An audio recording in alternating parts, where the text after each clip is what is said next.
Came to see some lightning-fast punches? Prepare to see about 1 million, and in quick succession. Welcome back to another Top 25 Countdown here on Boxing Legends TV. Today, we present the ultimate list of boxing's most elite rapid-fire pugilists. Thomas really nailed! Big left hook, big right hand! Down it goes, big left Thomas! It feels like an eternity since we've uploaded one of these, but today's video will stand above all others before and after. Raw clips, performance cards, key stats, and most importantly, a migraine for the poor men that had to share the ring with them. Now Ortiz is gonna... Oh my God! The fighters will be ranked by pound for pound, so you might see a few slightly slower, bigger guys higher up, but I can assure you, to make this list, you've got to be a speed demon of the highest order. Young, competitive fighter instead of just an old name fighter. First up, we have the currently active George Linares. Quiere acabar esto, señores. No está viendo de nuevo el de Venezuela atacando. Siento que los dos están cortados. Good work from Linares. There are only a handful of fighters listed today that still participate in the sport, but I think it's fair to say the lightweight warrior has proven his deadly fast hands at world level long enough to earn a spot. But it would be an upset. Oh, down goes Campbell on a right hand by Linares. Lou Duva was asking for back in that between the 6th and 7th round. And Eddie Hobson pouring it on. Good activity for Hobson. He can put 10, 12 punches together. Right now, Sonny Long doesn't really know what to do. Oh, look out, he's going for more. There's 3. Is there one more? There is. If you're wondering who the hell Eddie Hobson is, don't be alarmed. I can actually imagine there are a few hardcore fans watching this thinking the same thing. Well, it was obvious that he could not deal with the hand speed of Eddie Hobson tonight. Another step in the development of Eddie Hobson. Now back to Sam. This once standout teenage amateur failed to leave much of a legacy as a pro. In all honesty, he had the tools to be an elite champion, but was never the same after suffering his first defeat at 26-0. Eddie, he won the... You'll struggle to find a YouTube video with more than 1,000 views with Hobson in the title, which is sad considering the talent he possessed. A fantastic boxer mover that could strike like lightning from all angles. Undefeated Eddie Hobson in the white trunks, and he floors Hector Monjardin. Oh, good combination by Judah. Pouring it on. No doubt hoping to finish with a knockout. Then you would have had a problem. I'd be really upset. Whoa. Combination from Judah followed by a left. Zab Judah is a name you'll see pop up on many lists like this. However, it's vital the clips presented are from back when he still had a bit of hair on his head. Sure, they're a bit grainier in terms of visual quality, but it's before the 2000s when his speed and reflexes were at their most ferocious. Evidence of that here in the opening minutes. You know, it was interesting. McGrone said he's hard to hit with 2 punches clean. He's hard to catch up with. Super Zab might be the face of boxing memes nowadays, but he was admittedly a top draw contender in his day. It was no big secret that Zab Judah, as an amateur, was actually sparring with Pernell Whitaker. And the stories were that he would hold his own. Here, Johnny loads up the right hand, left hook again. Oh, did he turn on that right hand? You don't need to be straight like this.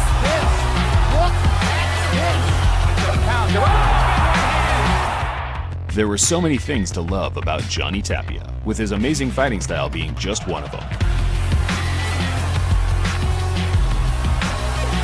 Angles.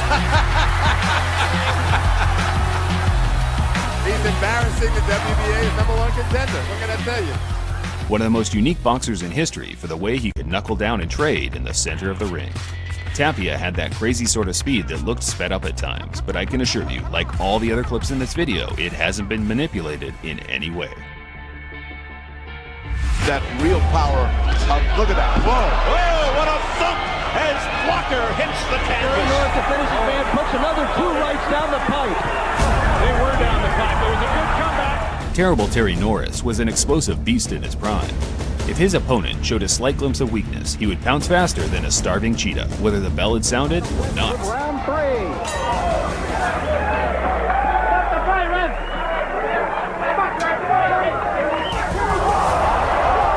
And they fight after the bell.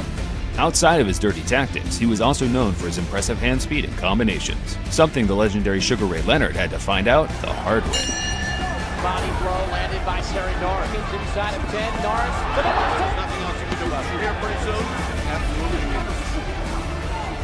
Take a look at this fight. His face is Burton's trying to get into the 80s, because even if he should be foolish enough to take another fight, he shouldn't be given a license to. The future world champion Terry Norris. This is my last fight. Thank you for coming out. God bless you all. Remember, Gardner has never been stopped, but he is now. Hey, look at those heads. The unending combination. And they're running that. He lost his concentration. Michael Dokes defies the standard model of a speedster. He's a heavyweight, slightly chubby, and for much of his career, an alcoholic and drug addict. I think it was supposed to happen like that. It taught me a great lesson. Muhammad Ali and Mike Tyson reap all the praise when it comes to quick heavyweights. But I think Dokes lets his shots fly just as fast, if not faster. The opening round, scheduled for 12. He's the first fighter that I fought. You know, as a heavyweight, he had quick hands just like mine. Whatever I hit him with it, he hit me back. If I hit him 3 times, he hit me 3 times. Holyfield is taking big shots. Oh, he's gotten hurt. He's got Holyfield in some trouble here. His corner told him when Tony rolled to go underneath. He keeps going on top. Tony with magnificent hand speed.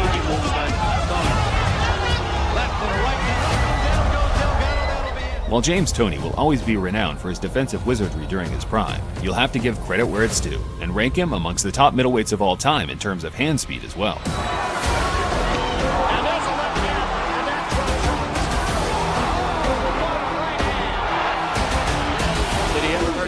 I got milk, baby. Who's next? Toney has an incredible 30-year career in professional boxing, winning countless titles across countless divisions.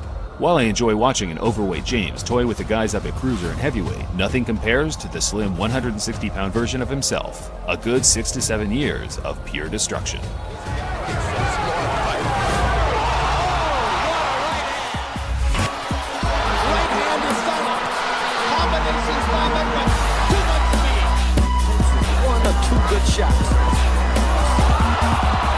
It's probably no surprise that the greatest boxer of this generation makes the list, and it could quite easily be for the slick, pot-shotting style during the tail end of his career. Sticks the right hand, and there's a counter left hook to the body by Canelo. But Mayweather keeping him at bay with the jab. People often overlook just how fast Floyd can throw a single punch, especially for a man in his mid-30s. Still, he makes it at number 14 for the way he took fighters apart for the first 10 or so years of his career. Took a left hook, rapid action. Floyd Mayweather is supposed to win. He's a virtuoso in his prime. Only complacency truly can endanger him.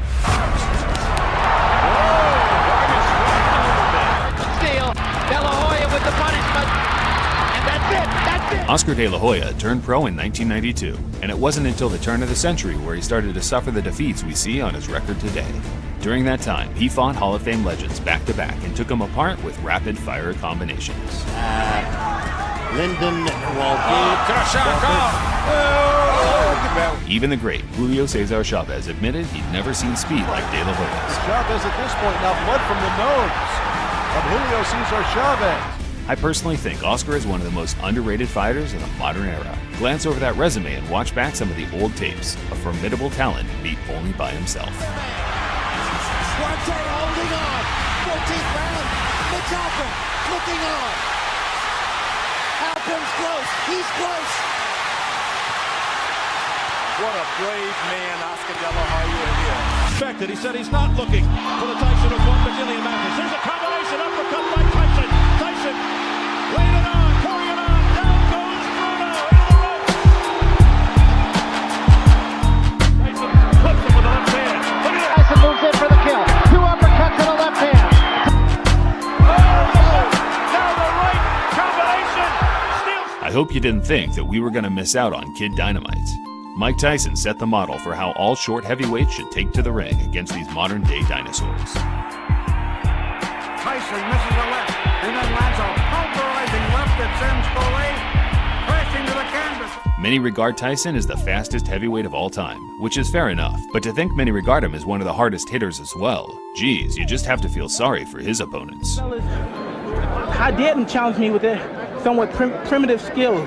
They're just as good as dead. If he can beat this man, there's another one. There's a big left hook. Why not stop it now? system. White top trying to land two. Another hard right hand. Stone is in trouble. Left hook. And Jay Nady stops the fight. That is a flat-out knockout. Another entrant that might raise a few eyebrows, but when Shane Mosley burst onto the scene in the mid-90s, fight fans around the world were truly believing this might be the next pound-for-pound star. Big left hand by Mosley. Oscar De La Hoya unfazed. Mosley landing again. Mosley is another one of those guys that fought the who's who of everybody from his era. A three-weight world champion that, if he didn't whip your ass, would certainly go down trying. A future Hall of Famer for sure. Mosley. Another big right hand. Mayweather's knees buckled on the second right hand. Good left hand to the body, right to the chin, down goes his combo.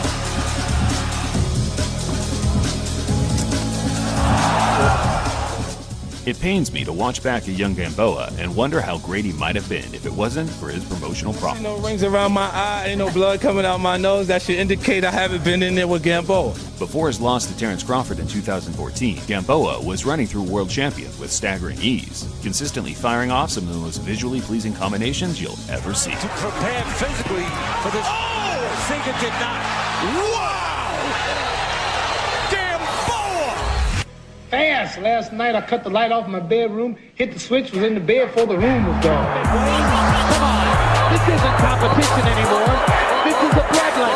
This is absolutely fantastic. Oh, that is a tough spot in there with Clay peppering him, and down he goes. Muhammad Ali takes the number 10 slot due to his breathtaking performances during the 60s. His slick upper body movement and mesmerizing footwork made him as close to being untouchable as possible. Then you accompany that with his stunning power and blitzing hand speed, and you're left with a man worthy of the greatest alias.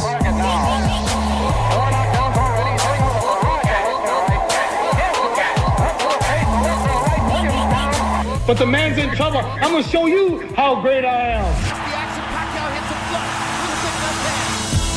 Continues to fire resolutely in round 6. And that comes straight down the middle. Although that left hand. Body shot with the left side back. The boxing world had never quite seen a prime fighter like Manny Pacquiao before, not just because he blitzed through 8 weight divisions, but rather the manner and how he dealt with elite world champions back to back. Fire against fire. Down the stretch. One of my personal favorites of all time, Manny was a true champion in and out of the ring. He took on every challenge life could throw at him and conquered them all in devastating fashion. From the year 2000 to 2010, we witnessed one of the greatest primes in any boxer's career. Although many will argue Floyd was a better fighter, you can't deny the entertainment value Manny brought to the ring. I can handle his punches, he's just too fast. Was that basically the story of the fight? Yeah, he was too fast. Fucker was too fast.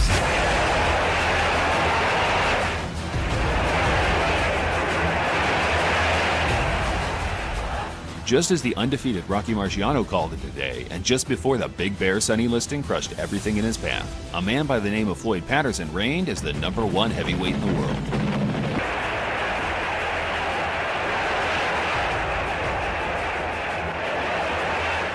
Patterson had unprecedented skills. He could leap 5 feet across the ring and land a 4-punch combination in the blink of an eye, so fast it could be missed by the viewers at home. For me, Patterson is the fastest heavyweight in history. At his best, it was like watching a bigger version of Sugar Ray Robinson.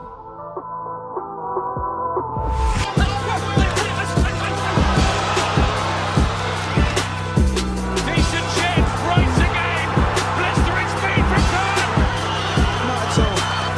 Plenty of heart, plenty of skill. That's all over. Although Amir Khan is one of the most heavily criticized fighters in the modern game, there's absolutely no denying that he's one of the fastest punchers in history. Khan blocking the right hand with his glove. And it's not caught here, but his confidence isn't. Blocking. The eyes of judges, incidentally. And down goes Maidana. When Amir enters the ring, he lays it all on the line. Even with a proven glass jaw, he continually leaves himself exposed just to let his hands do what they do best, which as a fan is hard to watch, but makes for unmissable TV for casual viewers. He's all over the place. Liston and hand speed on him. And it's all over. Walking into Camacho's like walking into a machine gun net. You gotta move. And he's going to have to throw 3 or 4 or 5 or 6 shots. risk missing a lot of them just so he can get it going. Right hand there. At number 6, it's Macho time as we look back at one of boxing's greatest shows. In Florida, he's a 3-time world champion, undefeated with a record of 38-0. Ladies and gentlemen, it's Macho time. He's the WBO Junior Welterweight Champion of the world, Hector Macho Camacho. Hector Camacho wasn't everyone's favorite prospect as he began climbing the ranks in the early 80s. The guy was cocky as hell and could often be quite disrespectful in the ring, but as time passed, our hearts grew fonder of this Puerto Rican street kid that was just living life to the max and enjoying his job. Just tune in, keep watching me. What can I tell you? It's Macho time.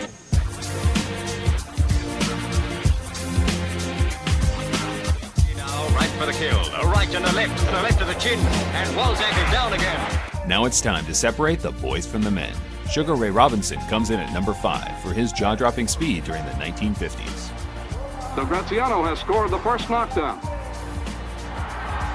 And there goes his mouthpiece, and Graziano hits the canvas. Just bear in mind, there's no fight footage of him in his true prime 6 or 7 years prior to this, where it's reported by the men at ringside he was much faster and punched considerably harder. Oh, I saw him at the desert.